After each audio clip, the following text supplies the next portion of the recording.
You're listening to the Armchair Cricket Podcast.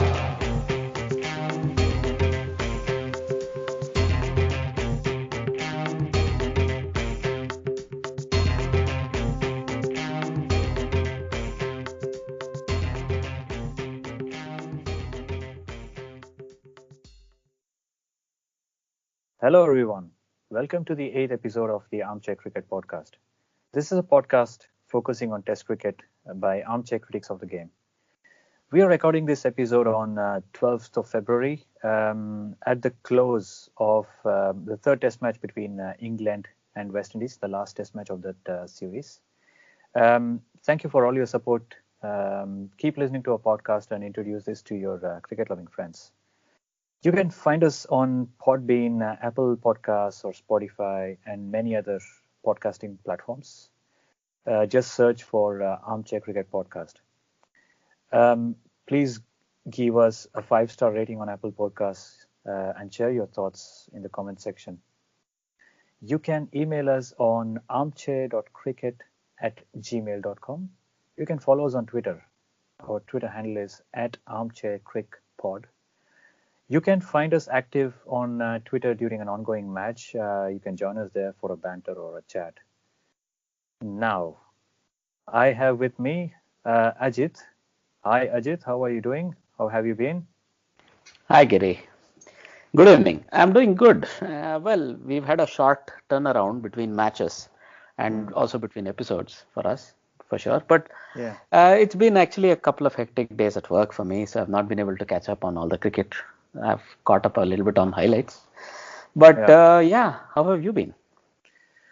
Likewise, I've had a busy couple of days to start off the week. But I've been trying my best to, follow the test match that's been going on between West Indies and England, the last test match of the series. Yes. I think we So it began. was- Yeah. Yeah. Well, It was a let's very, get into that a little bit further, but you have something else to add before that, right? Yeah, of course. So indeed. So before we go on to the tests, we can quickly discuss the answer to the trivia question from last week. So the trivia question from last week was, what is the specific record that Wasim Jaffer holds with respect to Ranji Trophy finals? So we did not get any answers this week either, but I'm going to tell the answer now. So the answer is that he has played 10 finals and won all 10 of them. And the record he holds with respect to this is that he has won this from two teams. So he has won 8 Ranji Trophy titles with Mumbai and 2 titles with Vidarbha. So this is the record he holds with respect to the Ranji Trophy finals. So if you were to quickly just look at this amazing player's career, right? So by the time he debuted, he'd already made a 400 not out as a 15-year-old. So he came into the Ranji Trophy team as a prodigy. And in his very second match, he scored a 314 not out, right? So he was partnered by Sulakshan Kulkarni, who was a very seasoned cricketer by his time. And he said that he had a lot of attributes that would take him far. So in his very second match, he was able to stay 675 minutes at the crease to score his 314. So it was a fantastic, Dravidesque, if one may use this term. 11 hours, 675, right? So it's more than 10 hours. Amazing. This was like old school test or a first class cricket where he took 2 days and plus, right? So then, of course, he's also had a reasonable test match career. So he played 31 tests for India, scored 1,944 runs at an average which was slightly not so flattering. So it was only 34. But he had 500s and 1150s, and he had 2 double hundreds, the top score of which was 212 for India, right? So, but he was an opening batsman, right? Opening batsmen tend to have a lower average than the other middle order batsmen. Usually, yes. So you're absolutely right. But I think the figures don't do justice to his talent.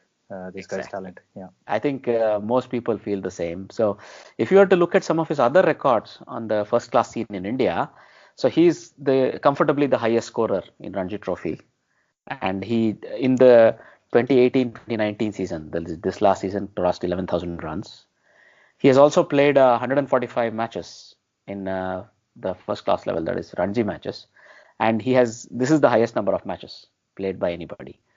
Also, I think he has the tally of the highest centuries. So 36 centuries that he scored in Ranji Trophy is the highest. So as I said, this guy is truly an absolute, a giant in the Indian first class scene. And rightfully, he holds also a very unique record when it comes to finals, that he has won 10 of them, right? So it's just something to talk about for us. So Yeah, I think now, it's one more thing. I think it's a stupendous record. So whichever team wants to win Ranji Trophy in the upcoming season must hire him, because he seems to bring good luck with him wherever he goes. good point, man. Good point. Yeah. If they can lure him away from Vidarbha, Yeah. right? So Yeah, Vidarbha but may want a hat trick. So we don't know that. Uh, and Otherwise, when you're talking about this first class record, another name popped up in my mind. Graham Hick. You remember his record? I think he had one of the most prolific first class records in county cricket. exactly. That's a very good example you brought up. Indeed, he was also sort of always, um, if one of those people like Markram Prakash, in the English first class, let's say he was a giant Yeah. of the English first class circuit, but he could not really convert it into his, if you look at his stats, probably they're a little bit more disappointing than Wasim Jafar's. He got to play 65 tests for England, Graham Hick, but he was averaging only 31, right? I think England persisted with him a lot longer, hoping that he's of Zimbabwean descent, and I think he set the world alight in 1989 or something when he went, 1991 I think also. So he was able to do quite a lot on the domestic scene. So that's an excellent example, I think. So he played 526 first class matches, Hick, and he averaged 52 in that, and his highest score was also a 400, right? That's a very good example. But if you compare it to his international record, it's hardly anything. So he played 120 ODIs, and his ODI record was much good, much better, average of 37. And he played in like 90s to 2000. So that was a reasonable record. He retired around 2001, right? So that's an excellent example. Thanks for bringing this up, Giri. No worries. Yeah. So shall we move on to the next topic then? Yeah, man. Go for it. Right.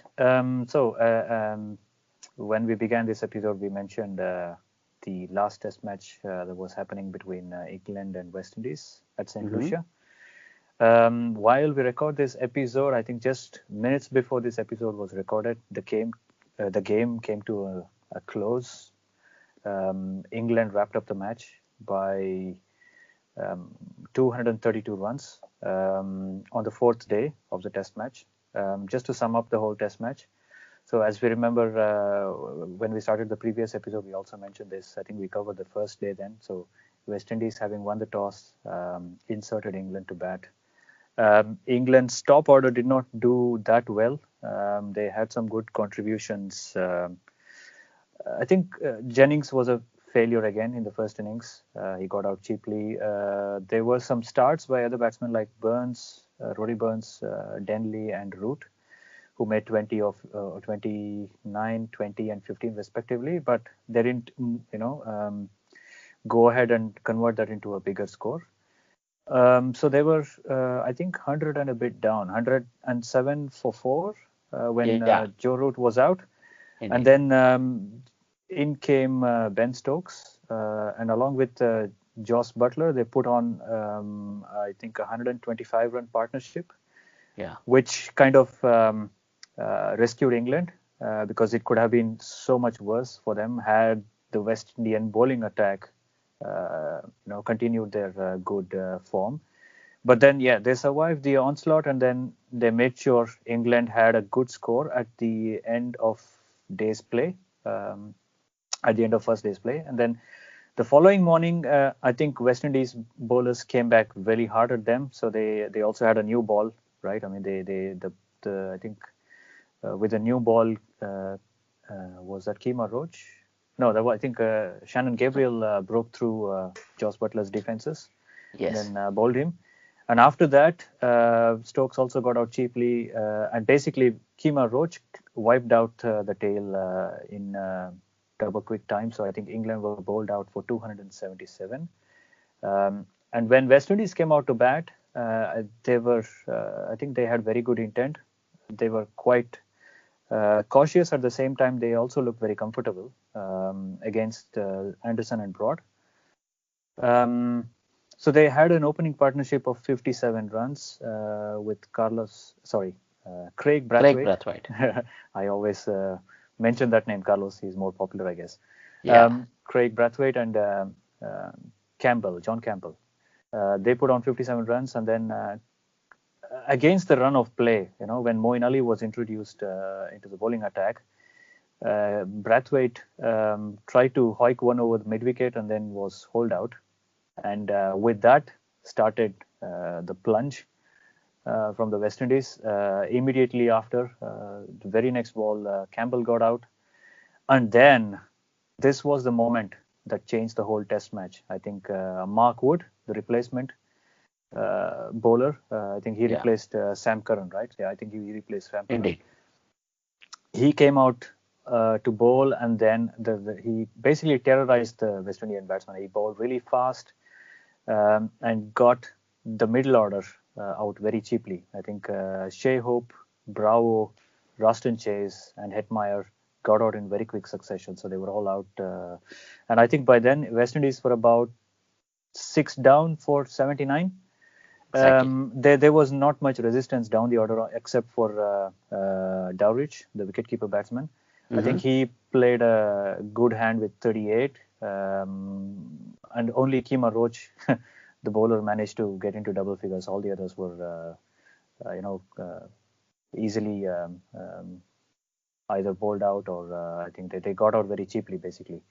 Indeed. I think England bowlers finally bounced back on the back of the good first innings batting display by their batsmen. And West Indies were bowled out for 154, and that was basically kind of game over for them because they held, I think they handed over a lead of 120 runs or something like that. I don't remember how much it was. It was around 120. You're right. Yeah, 123. So that was, I think, advantage England from that point on.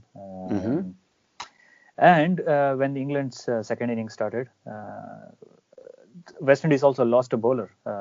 They lost Kemo Paul because I think he had a quadriceps injury, in fact. So he had to be stretchered off the field. So they were a man down. And with Roach, Gabriel, Joseph, I think they didn't have the edge that they had in the first 2 test matches. I think they were also a little bit tired and they were running out of ideas. So because especially they had handed a lead to England in the first innings, I think they didn't have much to do. I mean, having said that, the English openers began cautiously, but I think Rory Burns got 10. Keaton Jennings was out after a start. He got a good start. I think he was 23, and then he got out. He was bowled by Joseph, and we have to wonder what's going to happen to this guy because I think England have persisted with him. We don't. I mean, I don't know if he will be retained for the Ashes in the summer. No, I don't think so. Maybe we can revisit this towards the end of the discussion. Yeah. Let me just go through the scorecard very quickly. So Denley made a 50. He made 69, sorry. And then finally Joe Root managed to put some runs on the board. So he made a very good century, 122. Cautious at the same time, he took the game away from West Indies. If there was any outside chance, that was quenched, basically. Squashed, sorry. I think he was supported by Joss Butler, who made another 50. Ben Stokes made a kind of a quick fire 48. And when Joe Root got out for 122, they declared a 361 for 5, leaving West Indies a target of 485. So it was only a matter of time when West Indies came out to bat. It was not a question of if, it was just a matter of when, because West Indies had to bat I think 3 + 2 5 sessions. I took 5 sessions and a little more. And they didn't have a good first innings outing with the bat, so they already were down on confidence. The top order did not do well again. I think there were 76 for 5. All of them getting out very cheaply. Especially with the opening spell by Anderson. Anderson was amazing, like he is normally with the new ball. I think the only resistance was from Roston Chase, who scored an unbeaten century towards the end. Others like Indeed. Hetmeyer, Dowrich, both of them got a start, but they didn't capitalize. But it was a good tribute to Roston Chase, who had a good series actually, also with the ball. He managed to score a century because, I was worried. I mean, I was watching him score this, boundary with which he scored the century. He was running out of partners towards the end. Yeah. And it was good on Kimo Paul to come out and bat, because he could have simply sat out as his injury was, I think, quite severe. But he came out to bat and then he supported him. So Roston Chase managed to score the century. And in the end, it was not enough, obviously. So West Indies were bowled out for 252, leaving them 232 runs short of the target. Yes. Man of the match was obviously Mark Wood for that fantastic fiery fast bowling spell, which basically broke West Indian batting lineup. I think it shattered their confidence as well. He was quite good. Player of the series, if you want to summarize sum up the series performance, I think Kima Roach was a standout and rightly a deserved winner of that title, player of the series, because he had a very good series with the ball. Yeah. In the end, West Indies took the series 2-1, but England took away. I think England had a lot to take away from this game because they came back. I think they bounced back. West Indies were missing some key people like Jason Holder. But then, so that's basically the summary of the Test match. Do you want to add something more to this, Ajit? Yes. So I think I think you basically very nicely summarized the entire Test match, right? So if you were to just pick up where we had sort of started discussing, so Keaton Jennings, he had a very unsatisfactory Test match. I think he was very lucky to get this chance, right? But he couldn't really make it count. So 8 out of 43 in the first innings. He looked very unconvincing, very scratchy. In the second innings, he looked a bit more comfortable. He scored 23 out of 99 on nearly 100 balls. But the strike rate, first of all, is very low. Especially when you're 120 ahead, it's a different mindset you go out with, right, as openers. You think if you put on 50 quickly, the opposition is really down. He was not able to provide this sort of let's say, an opening for the England second innings. So really does not augur well for him. And if I were to look at his career, I think it may have stalled at this point in time. He may have to go back to the basics, go back to his coaches with whom he played during school days or during his county days. And then he'll have to sort of build his, technique back up, because what we were told is he had changed his technique a little bit and it was sort of working for him, was what we were told when he came back to the team. It looks like those changes have really not been very effective because he has somehow become a blocker. He's completely kept out all the shots. There are Test match batsmen who've been very successful doing that, but they always had like 2 or 3 get out of jail shots. Or Steve Waugh did it. So when Steve Waugh was dropped for the first time, he was dropped for the first time, I think around 1991 for his own twin, Mark Waugh, right? This was already a very successful cricketer, but he had to reinvent himself, but he did. And then he was a completely successful cricketer. So you can never write anybody off, but this is already the second chance Keaton Jennings has had, and it looks a bit tough for him. That's some small things about Jennings. But if you were to look at the overall picture of the Test match, you were right that the West Indies were really fired up in the second morning.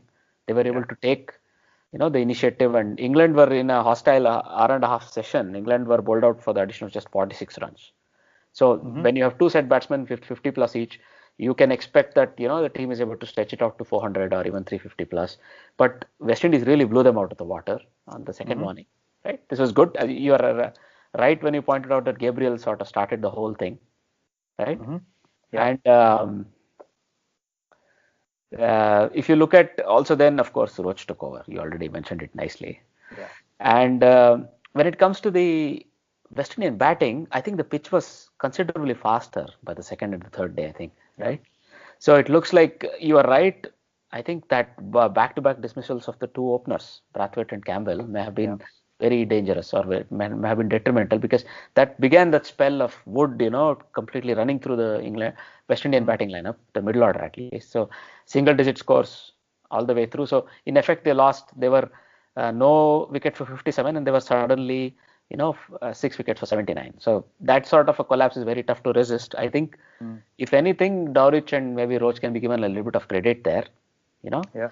because wood was still very rampant. So I was reading on Twitter somewhere that, the cricket prof, this is a user who probably blogs also with CricViz, and this person made a statistical comment that, Mark Wood bowled a very short number of balls or very short spell in the first innings. It was hardly 8.2 overs, so it's only about 50 balls, right? Mm-hmm. He conceded 41 runs, but the most interesting thing was he took 5 wickets. So it was an absolutely impactful couple of spells. But what they pointed out was in 50 balls, 87% of his balls were above 140, right? Wow. So that's a fantastic number. And even if you could do this many times, this is what, Mitchell Johnson brought to the game. This is what Stark at his best does. You bowl 90 plus. This is a right arm fast bowler, of course, but you have this menace that you bring to the crease, right? I think Shannon Gabriel did it in one of the tests previously. So even in this test in the second morning, Shannon Gabriel probably did it, right? So you can see that's what a really fast bowler can bring to the. And I think Mark Wood probably really gave a lot of joy to the England supporters because the series was lost. But this guy comes back. He's also a guy who's been in and out of the team. He has had injury issues. So first of all, he showed he's match fit and he's able to bowl this sort of an impact spell. If you can imagine, this was the first or the second test match of the series course could have been changed. As you said, West Indies looked down and out and they looked completely. It was the same bowling attack. Okay, there was no holder. That was a big difference in the field and also in the attack. But they looked completely out of it just because they lost Keemo Powell, who was actually very special also in the first innings, to be frank. He had already made the breakthrough. He had given the breakthrough of Rory Burns. But then once he was sort of hurt, they ran out of ideas. And the hero from the first test, Roston Chase, bowled 31 overs, but they just milked him around at almost 3 an over, right? And then, of course, all the fast bowlers got a bit frustrated. They got a bit angry. And, Gabriel sort of probably uttered something he shouldn't have by the looks of it. So what he said, we really couldn't hear. The stump mic did not capture it. But what it really did capture was Joe Root's reply. So at about 130 for 2 in England's second innings, right, when they were toiling away, I think Shannon Gabriel seems to have made a homophobic comment of some sort, to which Joe Root replied by saying, don't use gay as something derogatory. There's nothing wrong about it, or something to this effect, right? So unfortunately, this has been picked up by the match referee and the umpires, and Shannon Gabriel has been charged with under the section 2.13 of the ICC Code of Conduct. So I think now, even as we speak, he's in the match referee's chamber explaining himself. This is one thing. And well, as you were pointing out outside this call, something funny, something Guerrilla Cricket, our friends keep saying. It looks like England are now struggling to find openers because South Africa, aren't producing any good ones. Yeah, indeed. So I mean, or they have enough good openers that they keep it to themselves. They can't export any. It's a very look at all the openers they've had. English team. I think Keaton Jennings was also born in South Africa. Oh, he's born of a South African father. Yes. Indeed. Andrew Strauss. Yes. Nick Compton. Yes. Was Nick Compton. Yeah. And number 3, Jonathan Trott was also. Trott, yes, was also South African descent. So all these top order batsmen, they seem to come across, from the southern hemisphere. So they're missing out. Right. That's a nice, funny point. But if you want to get back to what England were able to achieve, so again in the fourth innings they were really successful when they began. I think Anderson again working his magic. This guy has been all the way there, and Stuart Broad was really unlucky, I thought, this test. He bowled fantastically well in both the innings.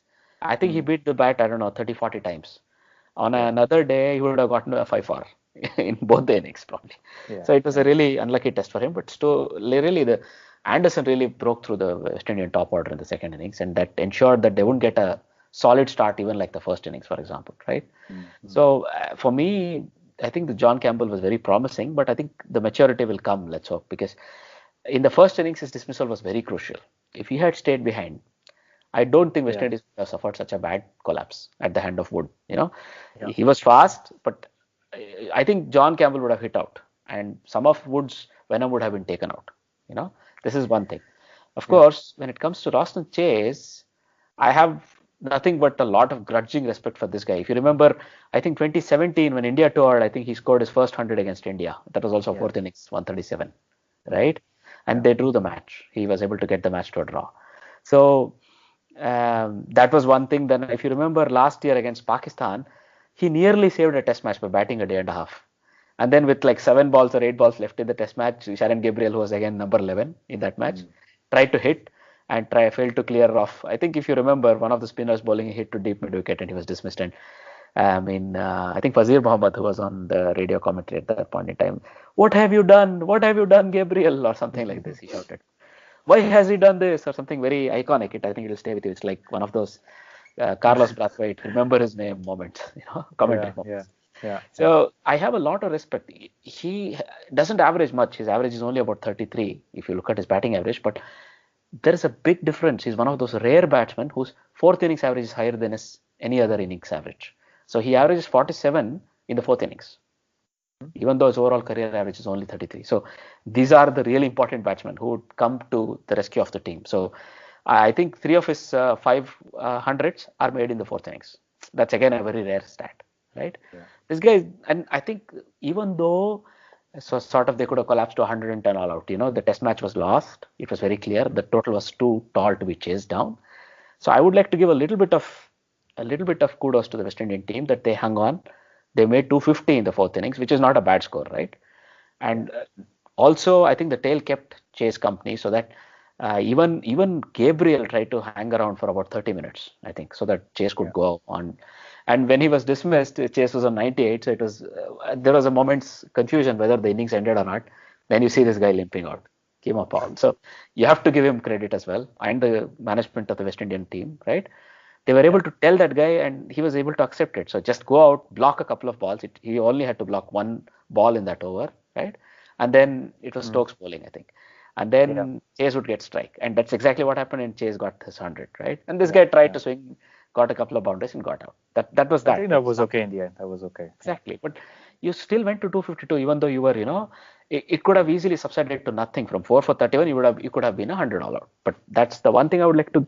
And this quality I very much appreciate. So even though when chips appear completely down and the team appears completely lost, you don't give up. This is what I like Chase and also this West Indian team. If you could imagine, Keemo Powell probably is injured, but if in his place there was Holder, and maybe something could have been achieved if Holder had stayed, in that team. So they could have saved the match. You think? Don't know. I mean, miracles do happen, and once or twice a year at least, there is one team that somehow bats out a day and a half or almost 2 days to save a test match, right? Yeah, like Sri Lanka. Right? And I told you West Indies themselves did it 2 years before against India. So this is all possible. Only thing, I think they really missed Holder. So it really showed in their approach also when they ran out of ideas, for example, right? The other positive for England in this test match is that finally Joe Root was able to score 100. If he had not scored even a 50 in this innings, this would have been his only series in his entire career in which he would have scored neither a 15 or a 100. So he was able to, rectify that. He was still able to keep that record to 0. So he scored 100. And also with just 2 tests remaining, then to Ashes, I think he just made sure there is a lot of those fears in the England fans and selectors' minds were calmed. That's one thing. And also you can't underestimate the twin 50s that Joss Butler made, right? Yeah, absolutely. So both in the first innings and in the second innings. And I think Stokes was able to sort of break out of his shell. I think he's been in a shell. I think this was his highest score, somebody pointed out on Twitter, since he was in all that court case, right? Yeah. So he's able to come out of it. And Joe Denley, I think, did enough to make sure he probably gets a seat on the Ashes tour, Yeah, must have done enough, I think. Yeah. Yeah. So let's see. I mean, if you were to quickly look at this, if you were to quickly go through what would be the 11 for Ashes, or at least the Ireland test. So England play a test against Ireland before Ashes starts. So you would expect this very 11. I would take out Jennings, put, let's say, Foakes in it, because Foakes is a more pure keeper, and he adds a lot to the batting, right? So Delhi would open and Foakes would fit in. Foakes, yeah, he may come in, but for me... No, I meant who is going to open with Rory Burns. Sorry, Denley would, I think. Okay. This is my opinion, right? He was chosen as an opener in this series after all. Yeah. So I think they would, risk him at number 1. I mean, Sam Robson has been doing good. He might be put in the squad, but he might not get to play right away. Same with Foakes. I think he's very unlucky to miss out because Wood, with this performance, he's able to secure his, let's say, if he stays fit. And of course, one last thing I would like to point out, Moeen Ali's contribution in this test. He's been very quiet, but he took 7 wickets this test. He was the ideal foil for first Wood in the first innings, and then in the second innings he again took 3 wickets, and he was able to make the breakthroughs. They went after him, of course, but that's what you, as a spinner, you expected to really come into the game in the third and the fourth innings, right? A lot of good positives as far as England are concerned, but I think West Indies will really be happy about what they were able to achieve this test series. Yeah. Anything to add here, Giri? No, I think you covered basically everything. I think no, not just that, but I think they play Ashes in the summer, so they have a bit of time off for that test team especially. So the one-day series will come up. I think that's coming up next week.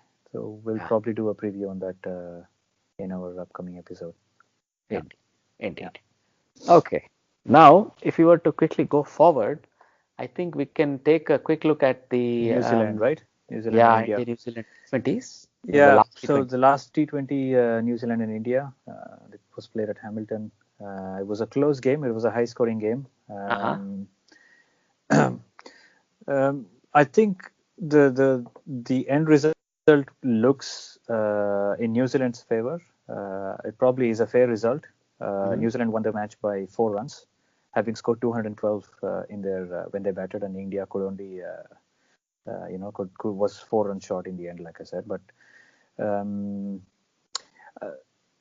I think New Zealand top order fired this time. Colin Munro, I think, finally came good. I think he had a couple of failures in the previous 2 matches, so this time not failures, but he didn't score as well as he was expected to.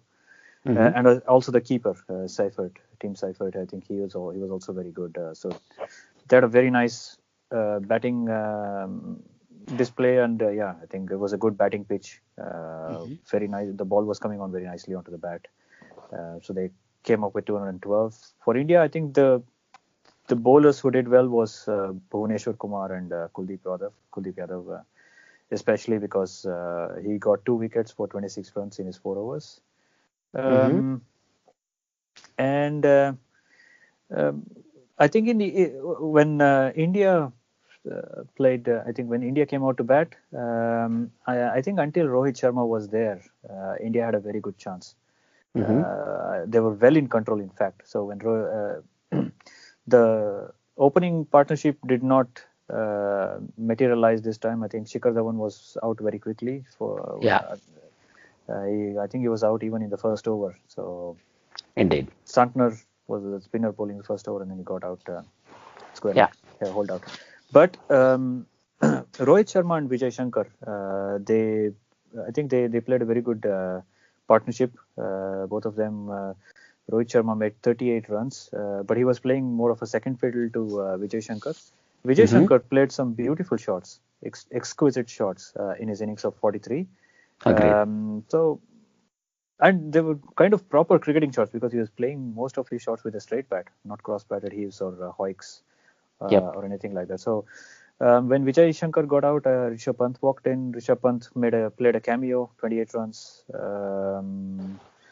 When Pant got out, I think Rohit Sharma followed him very quickly. Hardik Pandya came out to bat, and he was there for an over or 2, and then he got out. Dhoni failed. So it was down to Karthik and Krunal Pandya, the other Pandya, the elder brother. And together, I think they made a match of it. I think they took India very close, very, very close to the total. But in the end, I think they were one shot away. Maybe they had a couple of deliveries. I was watching the last over of this match, and then I saw, Dinesh Karthik turned down a single because he wanted to take the strike, and then Krunal Pandya, in fact, ran to the batsman's end and then came back to the non-striker's end. So he, in fact, ran 2 runs there. But he was, I think Karthik thought he could finish it off, but not to be. But take nothing away from New Zealand. I think they bowled well. They held their nerve, and they managed to win this match as well as the series 2-1. For his explosive innings at the top of the order, Colin Munro was awarded man of the match. And player of the series, a revelation, Tim Seifert, the wicketkeeper batsman from New Zealand, he was awarded the player of the series. So I think it was not a bad T20 series, to be honest. I think it was a closely fought series compared to the ODI series. I think ODI was more lopsided. I think India blew away New Zealand there, but this was a better fight. I think there was a close fight, and New Zealand came out on top. So fair reflection of the skills that were on display. Indeed. You've summarized the match really nicely. I would like to add a couple of small things here and there. First thing, I think India continued to play with sort of their, second lineup, or let's say India B lineup. Second strength. India B is a bit harsh. Let's not use that term. But I think Ahmed was allowed to gain a bit more confidence and a bit more exposure at the international level to see if this guy could be taken to the World Cup, right? Yeah. And then the Pandya brothers were always there. I think T20, I think Krunal Pandya has made it his own as one of the steady players, and now he showed his value with the bat this match, right? That was a very good contribution. The revelation as far as I was concerned in this match was Kuldeep Yadav. So he was really fantastic on that pitch, true pitch. So first of all, this pitch had already seen a T20 between the ladies, right? So this pitch stayed true till the last ball was bowled. All 80 overs, the pitch was true. And I think once the New Zealand batsman got the, let's say, the idea of how the pitch was behaving, I think maybe another spinner could have really helped India's cause, but they didn't have one. They had only 2 spinners. What was a bit surprising is Pandya got to bowl his 4 overs. I would have tried an over or 2 of Vijay Shankar. Yeah, it was a bit, Ahmed was a bit costly, but he was sort of finishing the innings. But then in the middle overs, when Pandya was bowling the 15th, 16th, I was not understanding what was happening. Maybe Vijay Shankar could have bowled, and I don't see anybody else in this lineup who could even roll an arm over for a couple of slow overs. There weren't any. That was the real problem for India, right? This is one of the things I noticed. The other thing, you are absolutely right. Vijay Shankar played a fantastic innings, but then Rohit Sharma could not at all accelerate. So what happens is Rohit Sharma usually he holds himself back, and you would expect by the time Vijay Shankar is getting out, or by the time Vijay Shankar is sort of picking up his momentum, and then maybe he gets out, Rohit Sharma is already firing at the other end. But then Rohit Sharma never did that this match. So I think he attracted a little bit of criticism from fans and also commentators, because 32 balls for 38 is very less when you consider that you have to score more than 210 in them, and you're chasing. So in this case, that was a little unexpected from him. And you are absolutely right. I think he allowed others to play around him. I think he allowed Vijay Shankar to play around him, basically Vijay Shankar and Rishabh Pant. I think he had a specific role. I think he wanted to stay there till the end, maybe until the 15th over or so. I think you are right. He wanted to finish the match in the last quarter. Yeah. But I think that was already a bit too late. Because if he had, let's say, 48 out of 32, I know it's a lot to ask. That would give him a strike rate of 150. But even if he had, let's say, 45, that could be the difference, if you can imagine, in India winning and losing, right? This is one of the things. The other thing, indeed, Pant and Pandya, I thought, played a fantastic cameo. Both of them played a good cameo. If either of them had lasted a couple more balls, we don't know what would have happened. Dhoni failed, unfortunately, probably his last innings in New Zealand, right? I don't think he'll really tour New Zealand as an India player again. Yeah. And that's that. So I think you could. One more thing I want to mention, Ajit. Sorry. So the dismissals of Rishabh Pant and Hardik Pandya, especially Rishabh Pant and Rohit Sharma, in quick succession, was actually down to this guy, Tickner, the new bowler. I don't know his full name. Was it Brent or Brett? I think. Brett. Okay, Brett Tickner. He bowled very good line and length, I think, along with Kuggelein. These two guys bowled a couple of tight overs, and then the asking rate went more than 12 an over, and then suddenly they had to play a rash shot. They had to play a shot, and then they got out eventually because of that. So these two guys bowled really well in tandem for a couple of overs, and that was, I think, the moment when the game turned on its head, and New Zealand got the control back. Yeah, indeed. And a small correction: he's Blair Tickner. Blair. Okay, sorry about that. I was not aware of his first name either. So he's a debutant, right? I think he's a debutant. Yes, I think he did good in his first game. I think in a game where the opposition requires more than 10, if you have finished your quota with 1 wicket and under 9 and over, I think you've done really well, right? Yeah.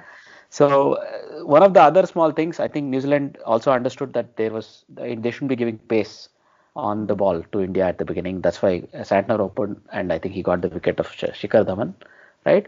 And then, well, I think the last point is that Karthik, I think you pointed this out to me offline. He lost his cool in the first half of Saudi's over. Otherwise, he would have probably hit that additional winning hit, the boundary or a sixer.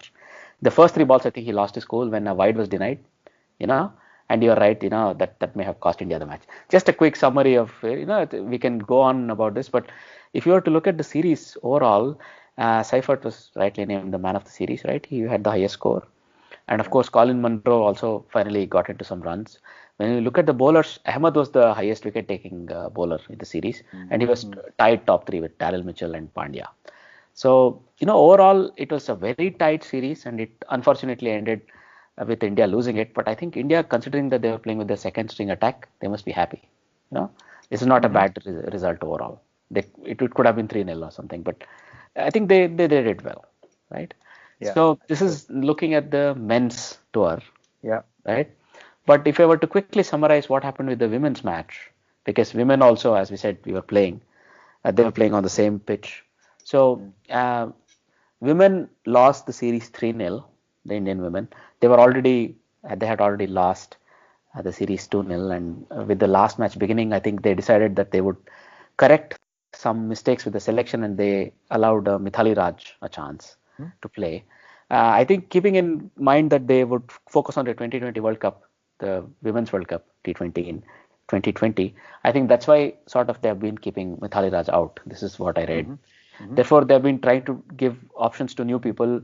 Punia, who's a new player, she was really not successful, but she was very successful in the domestic series. That's why she was given an opportunity, I read.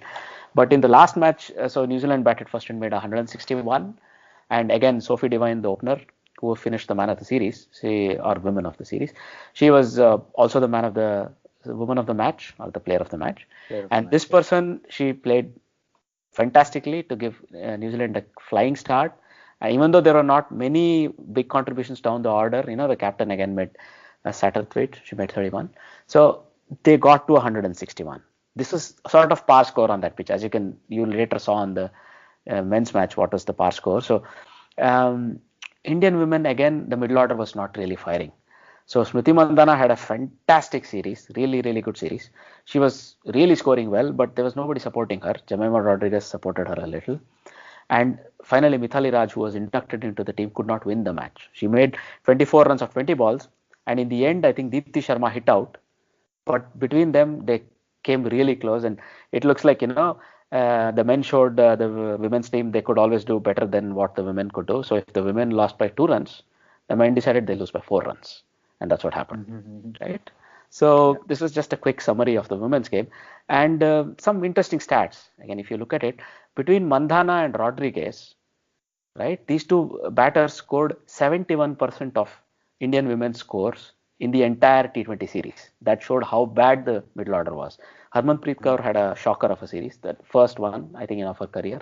That was a bit surprising. But also there were some selectorial issues, but I think they're going to sort it out shortly because they're trying to experiment a little, right? They were really encouraged by the one-day series results, so they tried to be a bit more experimentative in the T20 format, and probably it backfired. So before we move on, I think one quick mention about this posters that appeared in the first and the second T20 internationals in the, between the men and women, both the matches, right? So there were these, basically, I think first T20 had a banner saying no means no, and the person who held the banner was ejected. And in the second T20I, we saw Wake Up New Zealand Cricket, #MeToo. I think this might be in reference to Scott Coughlin playing in the New Zealand team, and previously he has been tried and acquitted in a rape trial, which started in May 2015 but ended in February 2017. So he was not convicted, but I think the people who were closely associated with the person, the female in question, were not probably happy. So these were sort of indicative of that. And it's not a nice thing, but I think they may have a point. And unfortunately, this goes on quite a lot, and maybe they're trying to also raise awareness rather than target any player. It could be seen that way. What are your thoughts on this, Giri? Do I have to be politically correct? You don't have to be. Be yourself.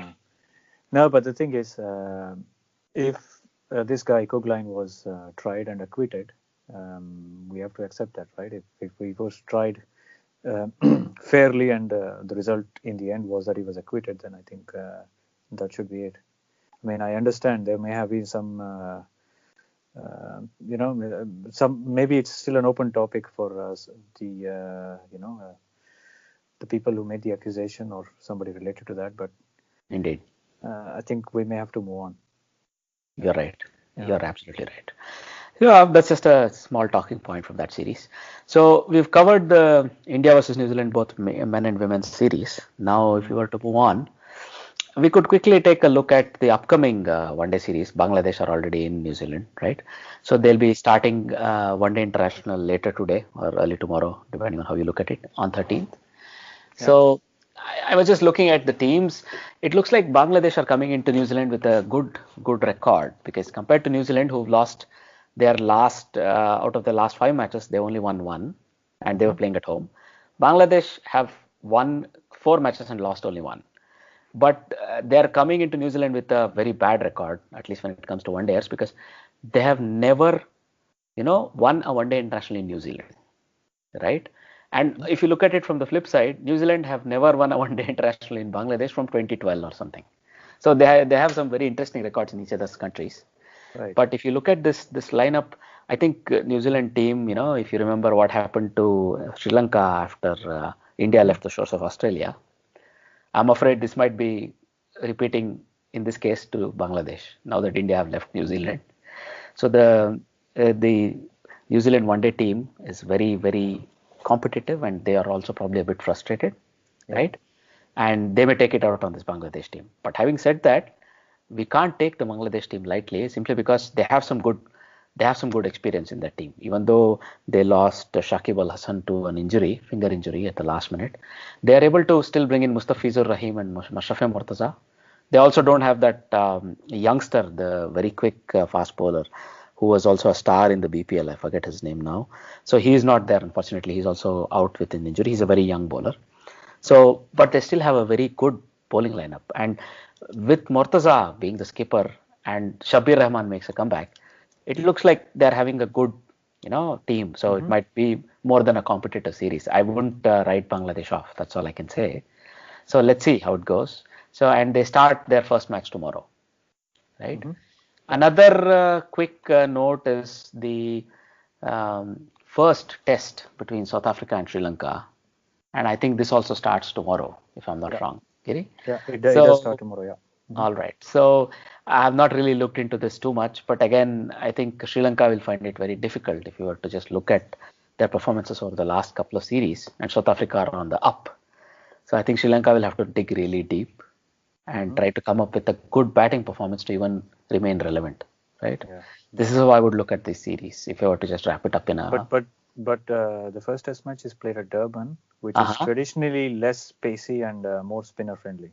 I see. So maybe, Sri Lanka can do something here, although I'm not sure if the batting will match that. But let's see. I mean, I'm curious to see what will happen. All right. So let's see. Yeah. You're absolutely right. Go on. Yeah. A short roundup of other things that are going on in the cricket world. Yeah. So the Big Bash League is drawing up to a close this week, towards the end of this week. So the semi-finals will be played on the 14th February and the 15th February between Hobart Hurricanes and Melbourne Stars in the first semi-final, and Melbourne Renegades and Sydney Sixers in the second semi-finals. Defending champions, as we know, Adelaide Strikers, they were knocked out, or they didn't even qualify for the semis. And the 17th will be the finals. I think it's going to be interesting because there are two teams from Melbourne which can potentially end up being the finalists, but Hobart Hurricanes, they have a very good side led by Matthew Wade and Darcy Short. Also Jofra Archer, Of course. in their team. But coming to Wade again, this guy was, I think he's in the top three batsmen, right, in terms of runs scored in this Big Bash League, in this edition of the Big Bash League. And I have mentioned this earlier in one of our previous podcasts, why this guy is not part of the Australian ODI or T20 setup. Maybe T20, I don't know. He deserves a chance, I think. Darcy Short is, of course, part of the squad, which will play against India. When was that? Was that next month? That was in March, I think. Right? Yeah. Or towards the end of this month, indeed. Towards the end of February already. Huh? The other disappointing thing was, or the other event that happened during this Big Bash was Perth Scorchers fast bowling all-rounder Nathan Coulter-Nile suffered from vertigo and he had to undergo tests. And this guy is part of the ODI squad, which will visit India in the upcoming days. So it's going to be interesting if he will be able to play, or if it's just a minor thing. Let's hope it's something minor and he's able to recover, or he's past fit. The other bowler that has been included in place of Mitchell Starc, Kane Richardson, he is the leading wicket taker in this Big Bash in this edition. So he's got the most number of wickets. So he's in good form. Okay. Touring India, I think it's going to be good. He's also played a lot of IPL cricket, so he knows the grounds and the pitches there. So. Indeed. So that's about Big Bash. I think in our next episode we'll probably see who will have won this edition. Indeed. It's going to be it's going to be interesting. Amongst other things, in one of our previous episodes we also mentioned about the Netherlands touring Oman and India. So we have some details now. So Netherlands will visit Oman this week. So they are already in Oman, I think. They will play T20 against Scotland in Oman tomorrow, or Wednesday, 13th of February, and then they will play a T20 against Oman themselves on Friday, the 15th, and on Sunday, the 17th, they will play a T20 against Ireland. And after that, interestingly, they visit India. They go on a tour of India.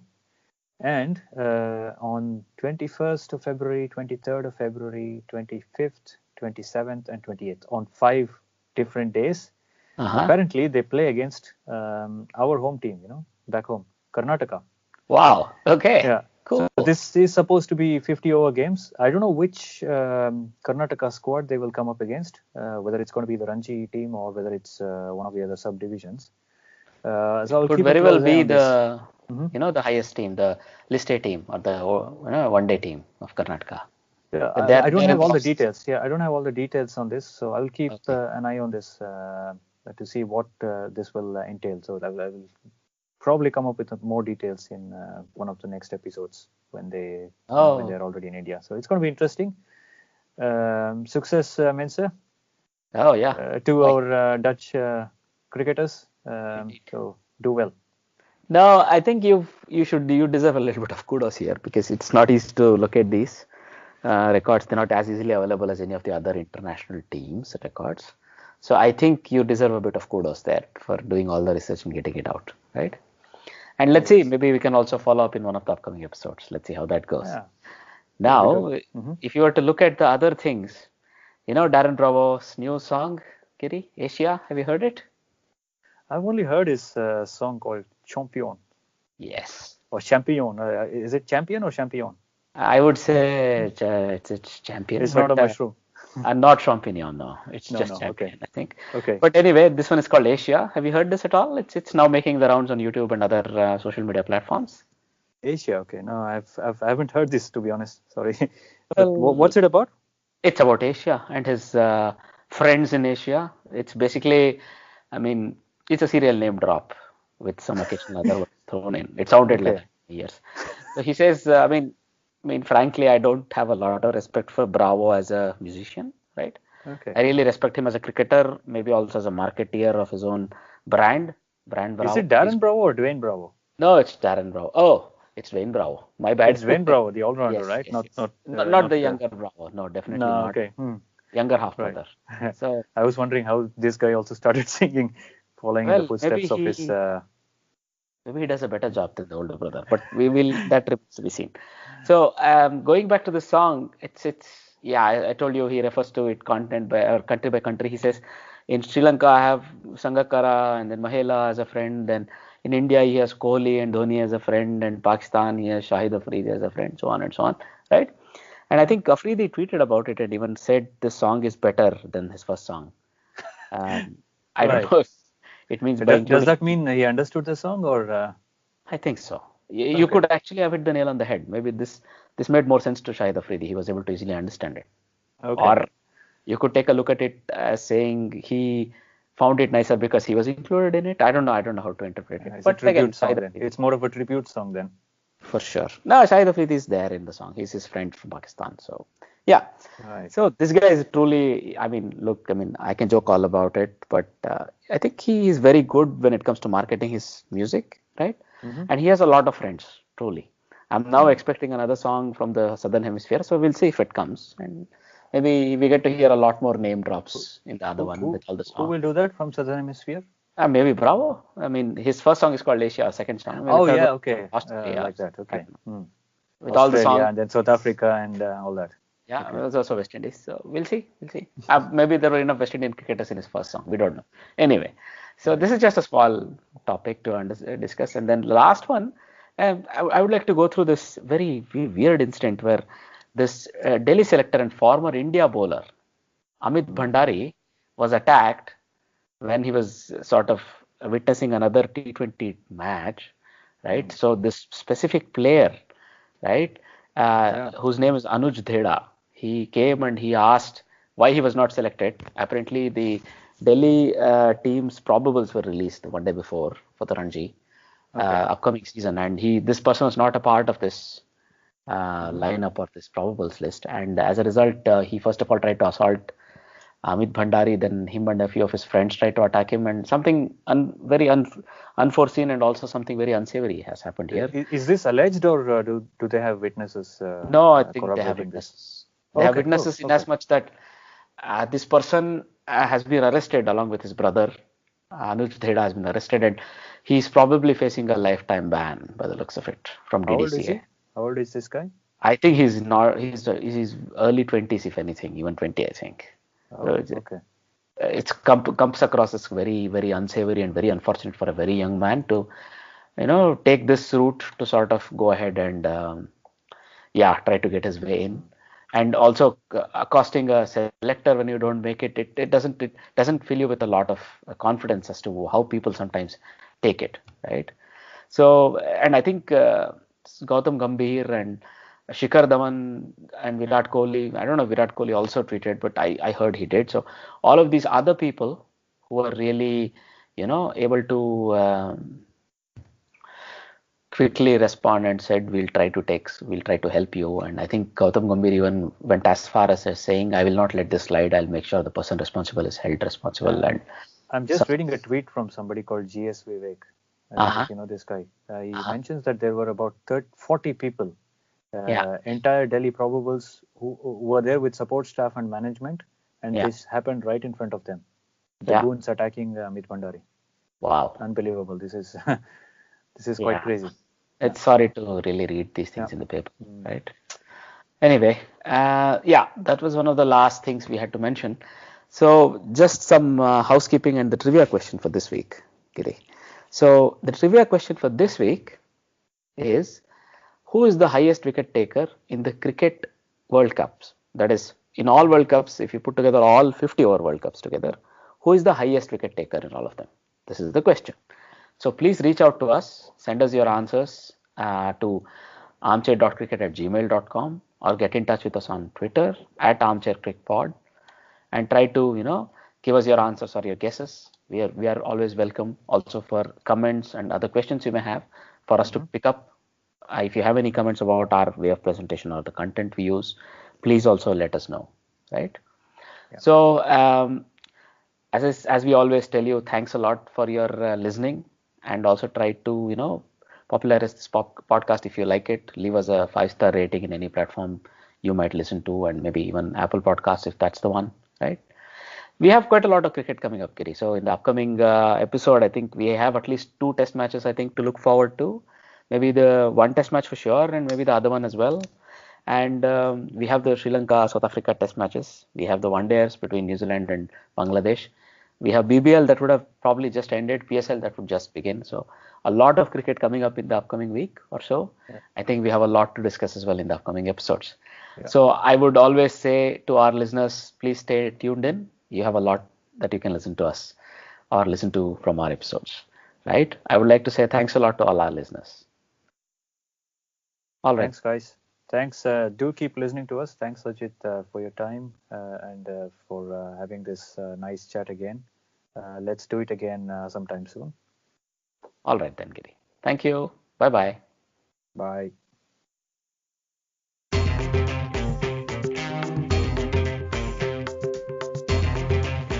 You're listening to the Armchair Cricket Podcast.